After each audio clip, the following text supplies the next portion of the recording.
ప్రపంచంలోనే అత్యంత రహస్య దేశం, నియంతృత్వానికి కేర్ ఆఫ్ అడ్రస్ అయిన ఉత్తర కొరియాలో పార్లమెంటరీ ఎన్నికల ఫలితాలు వెలువడ్డాయి. అందరూ ఊహించినట్టుగానే కిమ్ జోంగ్ ఉన్ సారథ్యంలోని వర్కర్స్ పార్టీ ఆఫ్ కొరియా తిరుగులేని విజయాన్ని నమోదు చేసింది. మార్చ్ 15న జరిగిన ఈ ఎన్నికల్లో కిమ్ కూటమి ఏకంగా 99.93% ఓట్లను కొల్లగొట్టింది. కేవలం 0.07% మంది మాత్రమే అభ్యర్థులకు వ్యతిరేకంగా ఓటు వేశారు. అయితే ఈ ఎన్నికలు కేవలం అధికార మార్పిడి కోసం మాత్రమే కాదు, దక్షిణ కొరియాని అధికారికంగా శత్రు దేశంగా ప్రకటించేందుకు, రాజ్యాంగాన్ని తిరగరాసేందుకు కిమ్ వేసిన భారీ వ్యూహం. అసలు ఈ 15వ పార్లమెంటరీ ఎన్నికల అంతరార్థం ఏంటి? కొత్త అసెంబ్లీలో కిమ్ తీసుకోబోయే సంచలన నిర్ణయాలేంటి? ఈ స్టోరీలో చూద్దాం.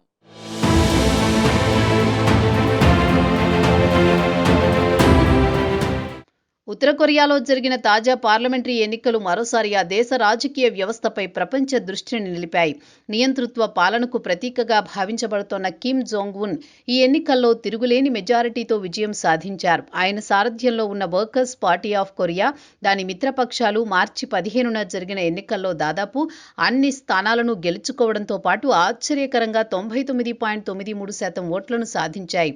దేశంలోని కేవలం 0.07% ఓటర్లు మాత్రమే అభ్యర్థులకు వ్యతిరేకంగా ఓటు వేశారని ప్రకటించడం అంతర్జాతీయంగా చర్చనీయాంశమైంది.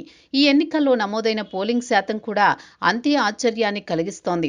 మొత్తం ఓటర్లలో 99.99% మంది తమ ఓటు హక్కును వినియోగించుకున్నట్లు ఉత్తర కొరియా అధికార మీడియా వెల్లడించింది. సాధారణ ప్రజాస్వామ్య దేశాల్లో కూడా అరుదుగా కనిపించే ఈ స్థాయి ఓటింగ్ శాతం ఉత్తర కొరియా ఎన్నికల వ్యవస్థపై అనేక ప్రశ్నలను లేవనెత్తుతున్నాయి.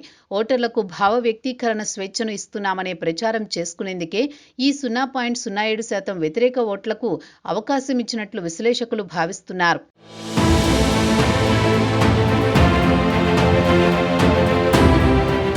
ఈ ఎన్నికల్లో మొత్తం 687 మంది ప్రతినిధులు సుప్రీం పీపుల్స్ అసెంబ్లీకి ఎన్నికయ్యారు. ఇది ఉత్తర కొరియా 15వ పార్లమెంటరీ ఎన్నికల ఫలితంగా అధికారికంగా ప్రకటించబడింది. ఇప్పుడు ఈ కొత్తగా ఎన్నికైన సభ్యులతో సుప్రీం పీపుల్స్ అసెంబ్లీ సమావేశమై కిమ్ జోంగ్ ఉన్ను మళ్లీ దేశ అధ్యక్షుడిగా ఎన్నుకునే ప్రక్రియను పూర్తి చేయనుంది. ఇది ప్రధానంగా ఒక లాంఛన కార్యక్రమమేనని రాజకీయ విశ్లేషకులు భావిస్తున్నారు.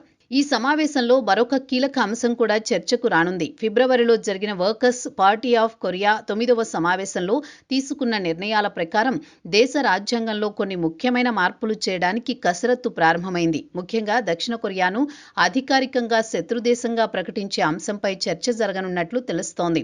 ఇది జరిగితే ఉత్తర కొరియా విదేశాంగ విధానంలో ఒక కీలక మలుపు తిరిగినట్లే అవుతుంది.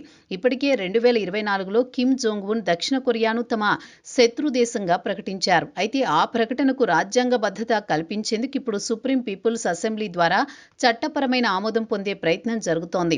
దీనిపై అధికారిక ప్రకటన కోసం దక్షిణ కొరియా సహా ఇతర దేశాలు ఆసక్తిగా ఎదురుచూస్తున్నాయి. ఈ నిర్ణయం తీసుకుంటే కొరియా ద్వీపకల్పంలో ఉద్రిక్తతలు మరింత పెరిగే అవకాశం ఉందని అంతర్జాతీయ వర్గాలు అంచనా వేస్తున్నాయి.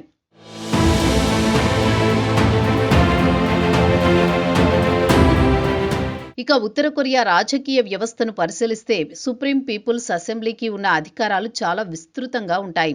దేశానికి సంబంధించిన చట్టాలను రూపొందించడం, ఆమోదించడం, రాజ్యాంగ సవరణలు చేయడం ఇవన్నీ ఈ సభ పరిధిలోకి వస్తాయి. అయితే వాస్తవ పరిస్థితుల్లో ఈ సభను రబ్బర్ స్టాంపుగా అభివర్ణిస్తూ ఉంటారు. ఈ నిర్ణయాలన్నీ కూడా వర్కర్స్ పార్టీ ఆఫ్ కొరియా సిద్ధాంతాల ప్రకారమే, ముఖ్యంగా కిమ్ జోంగ్ ఉన్ నాయకత్వంలోని అమలవుతూ ఉంటాయి. ఈసారి జరిగిన ఎన్నికల్లో పెద్ద ఎత్తున కొత్త ముఖాలకు అవకాశం ఇవ్వడంతో దాదాపు 70% మంది పాత ప్రతినిధుల స్థానంలో కొత్తవారు ఎన్నికయ్యారు. ఇది సాధారణ మార్పు కాదని, ఒక వ్యూహాత్మక నిర్ణయమని విశ్లేషకులు భావిస్తున్నారు. బలమైన స్వతంత్ర నాయకత్వం ఎదగకుండా అడ్డుకోవడమే ఈ మార్పుల లక్ష్యమని అంటున్నారు. కొత్తగా వచ్చిన ప్రతినిధులు పూర్తిగా కేంద్ర నాయకత్వానికి అనుకూలంగా ఉండేలా ఈ ఎంపికలు జరిగాయని అభిప్రాయపడుతున్నారు. ఈ ఎన్నికల్లో గెలిచిన ముఖ్య వ్యక్తుల్లో జో యోంగ్ వోన్ పేరు ప్రధానంగా వినిపిస్తోంది. కిమ్ జోంగ్ ఉన్ కు అత్యంత సన్నిహితుడిగా భావించబడుతున్న ఆయనకు supreme people's assembly standing committee chairman పదవి కేటాయించే అవకాశం ఉందని ప్రచారం జరుగుతోంది. గతంలో ఈ పదవిలో ఉన్న చోయ్ రాంగ్ హే ఈసారి ఎన్నికల్లో పోటీ చేయనివ్వలేదని తెలుస్తోంది. ఇది కూడా అధికార కేంద్రీకరణలో భాగమేనని విశ్లేషకులు చెబుతున్నారు.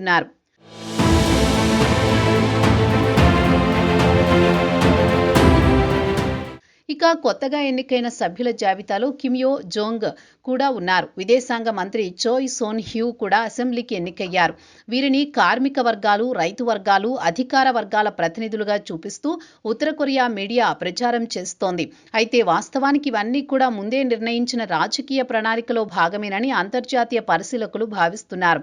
మొత్తంగా ఉత్తర కొరియా ఎన్నికలు కేవలం ప్రజాస్వామ్య ప్రక్రియగా కాకుండా ఒక నియంత్రిత రాజకీయ వ్యవస్థగా కొనసాగుతున్నాయని స్పష్టమవుతోంది. ఓటింగ్ శాతం, విజయం శాతం, అభ్యర్థుల ఎంపిక ఇవన్నీ కూడా ముందే ప్రణాళికాబద్ధంగా జరుగుతున్నాయనే అభిప్రాయం బలపడుతోంది. ఏదేమైనా కిమ్ జోంగ్ ఉన్ మరోసారి తన అధికారాన్ని మరింత బలపరుచుకున్నట్లు కనిపిస్తోంది. ఈ పరిణామాలు కొరియా ద్వీపకల్పంలోనే కాకుండా అంతర్జాతీయ రాజకీయాల్లో కూడా ప్రభావం చూపే అవకాశం ఉంది.